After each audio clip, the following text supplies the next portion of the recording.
What's good? It's Woog. So apparently, former four division champion Mikey Garcia has retired from the sport of boxing. That's if we're to take his Instagram bio literally.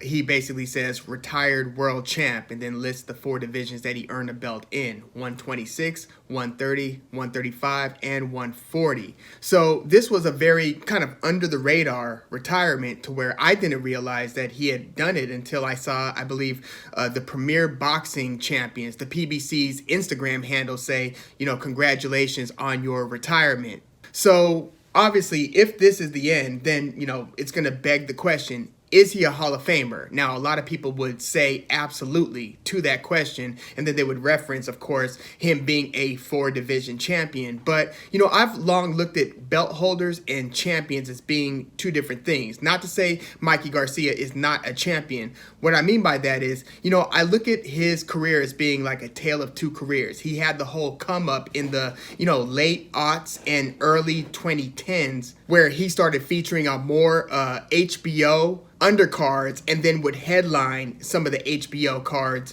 And his three biggest wins in that period of his career were back-to-back-to-back wins against Orlando Salido, Juan Manuel Lopez, Juan Ma, former two-division champion, and Roman Rocky Martinez. Now, he had a couple wins prior to that. He had beaten Bernabe Concepcion. He had beaten Rafael Guzman.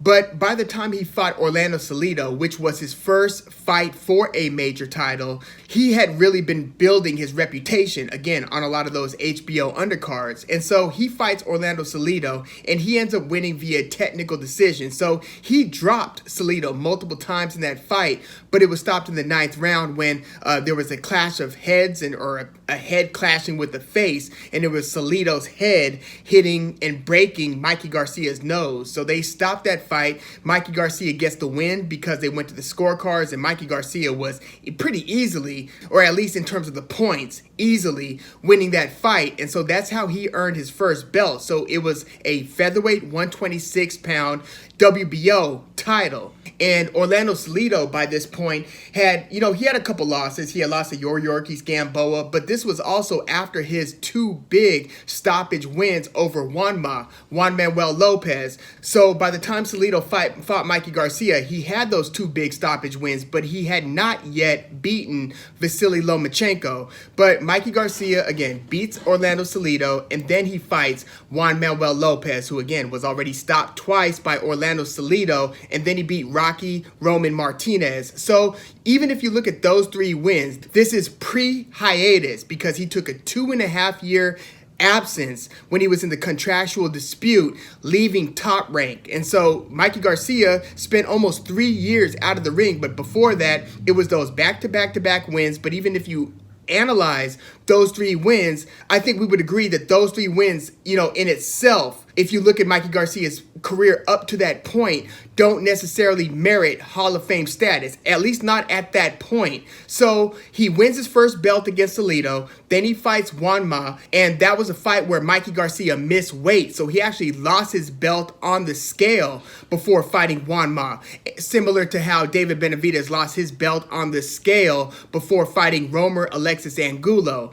So he beats Salido, beats Lopez, but he's no longer a champ. Then he moves up to 130. That's when he fights Roman Rocky Martinez. He stops him in the 8th round. So a technical decision where he drops Salido multiple times. Then he knocks out Juan Ma in the 4th round, and then he knocks out Roman Rocky Martinez in the 8th round. And beating Rocky Martinez is how Mikey Garcia won his 130-pound title, another WBO belt. So at this point, he's now a two-division champion at 126 and then at 130. But in neither of those cases did he unify the title. He won a belt. In the case of the 130-pound title that he won from Roman Rocky Martinez, he defended that belt one time against Juan Carlos Burgos, and then he takes that 2.5-year hiatus. When he comes back, he looked like a completely different guy. He wasn't that skinny kid who had won those belts belts at 126 and 130. He looked a little bit more filled out. He wasn't a string bean anymore. He was putting on a lot more muscle, and he had a lot more weight just around the torso and belly area. So at this point, he comes back. He's 135, 140. I think he was 140 in his first fight back, but it was against a lesser fighter, Elio Rojas. He stops him in the 5th round, and then he fights Dejan Santaclanin at 135, and that's where he wins his WBC lightweight belt. So he wins his 3rd title, the 135 belt, beating somebody who most non-hardcore boxing fans had ever even heard of. So he beats Santaclanin, and I know I'm butchering that last name, which to Mikey's credit, it was a sensational 3rd round knockout there. So, I mean, he's looking spectacular performance-wise. I mean, the guy's got all the skills in the world. He's got a great jab, excellent left hook, great straight right. His timing is awesome. His technical ability is great. His feints, his setups, the way that he sets traps. He can fight going forward or backwards. He moves around the ring well. He was showing it all. In fact, the fight that should have happened, that never happened, was Mikey Garcia versus Vasily Lomachenko. To me, that was the Super Bowl, essentially, of 135 that never took place because of promotional reasons. Some people will say Mikey was ducking Vasily Lomachenko. So I personally think it was that there was an inability of Mikey Garcia to do business with Bob Arum, Top Rank. Once he left, the business just couldn't get done. But, you know, at some point, you take the reins of your own career. I mean, Mikey Garcia had to be cognizant of which opponents or fights matter, which are the biggest legacy builders, legacy boosters that you could possibly have. And truly, the other great lightweight, and they kind of, they weren't at the same weights always at the same time. But if you look at their contemporaries, it was Mikey Garcia and Vasily Lomachenko, who were seen to be the best in those 126 to 135, 130, 135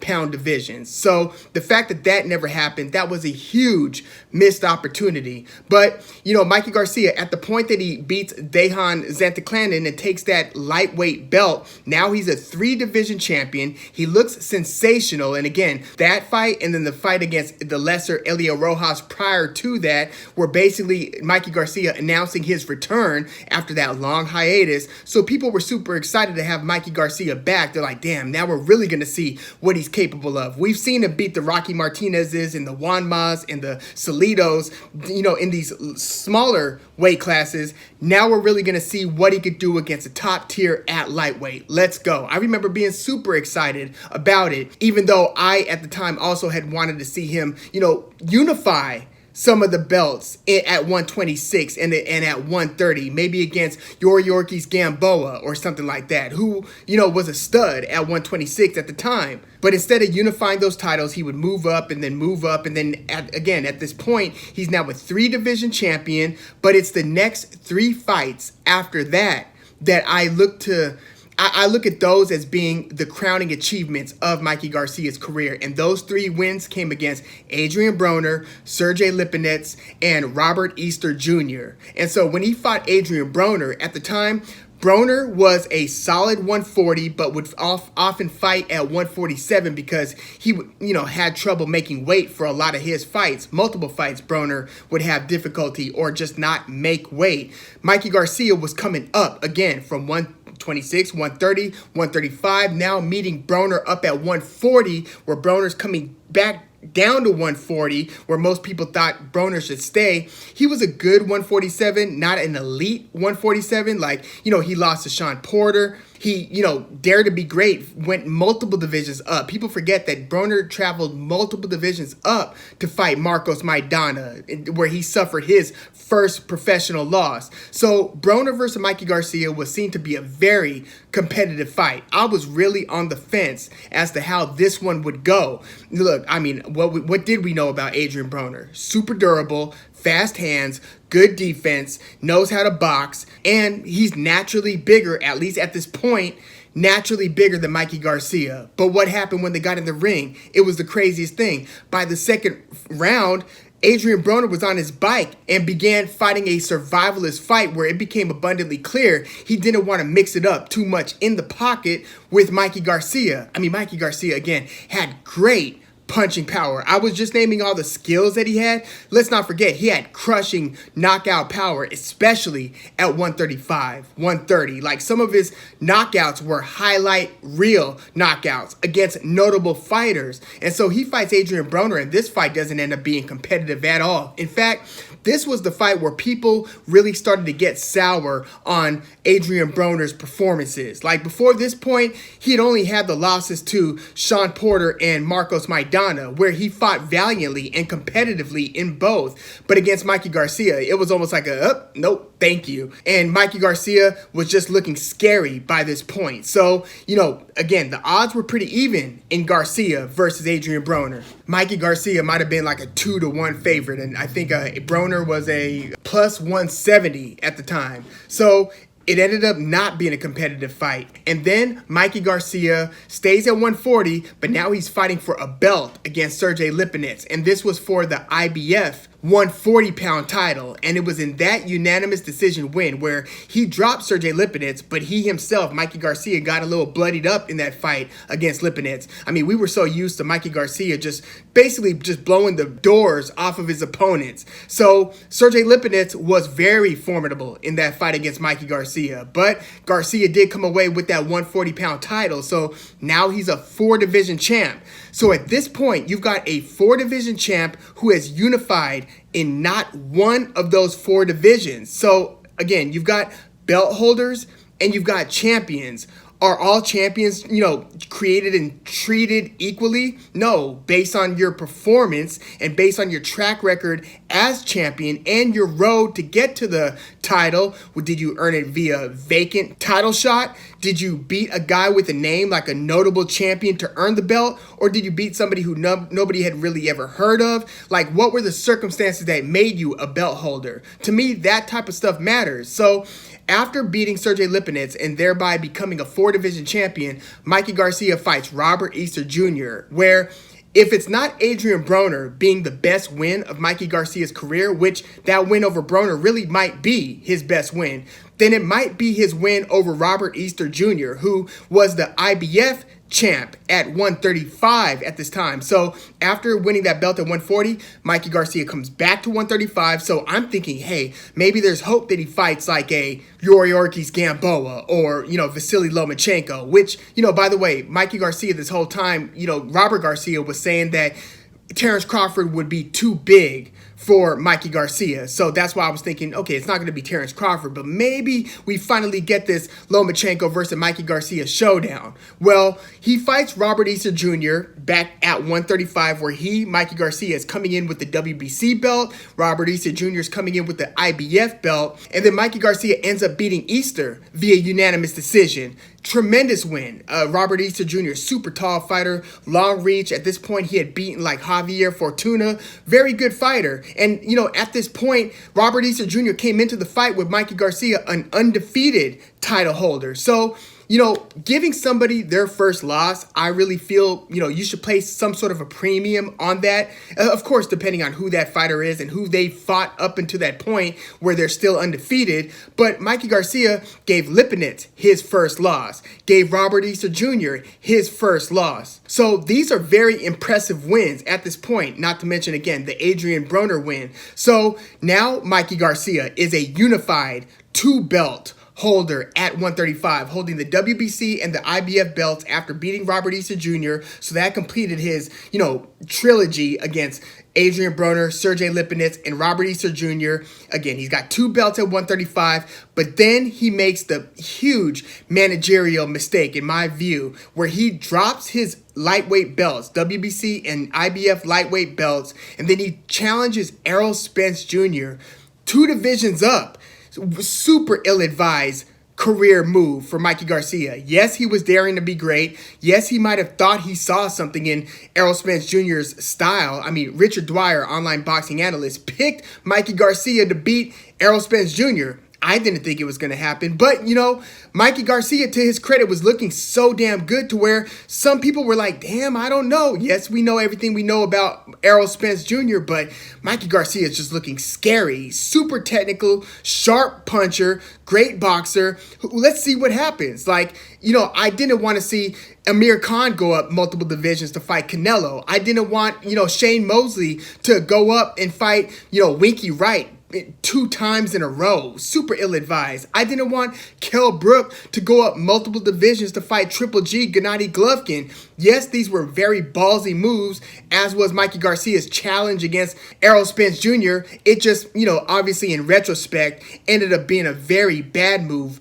And the evidence of that was how easily and one-sidedly, Errol Spence Jr. ended up beating Mikey Garcia, handing him his first professional loss. So, yes, Mikey Garcia was daring to be great, but he didn't have a chance against Errol Spence Jr. Errol Spence fought in a style that most didn't attribute to Errol Spence Jr. We looked at him as being a patient hunter, so we were thinking, is he going to walk into a trap that Mikey Garcia sets up or something like that? But no, he basically kept Garcia at the end of his jab and then worked from there, but basically controlled the fight with the jab to where Mikey Garcia was never able to get out of first gear against Errol Spence Jr. Super lopsided decision win. No, it wasn't one of those career-ending beatdowns. Like, it wasn't, Miguel Cotto versus Antonio Margarito 1. Nothing that pummeling, but, it was a one-sided schooling of Mikey Garcia at the hands of Errol Spence. So, after that, Garcia only had 2 more fights. He had the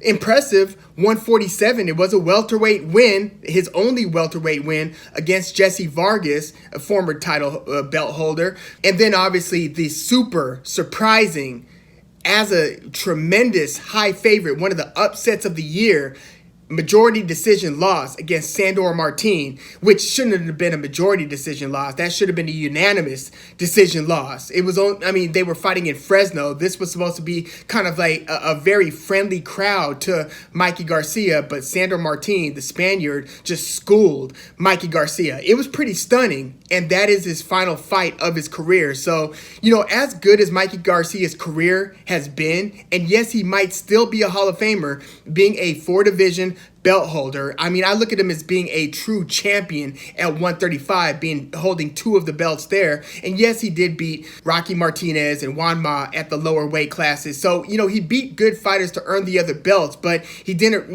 do a lot to retain them. He was basically, hopping divisions to earn a belt and then move on. So I didn't really see him clean out any division or truly beat the guys that you associate with being the best, truly the best in these divisions. So is he a Hall of Famer? Perhaps, but it's one of those maybe, maybe not. Maybe not first ballot Hall of Famer, but eventually gets in.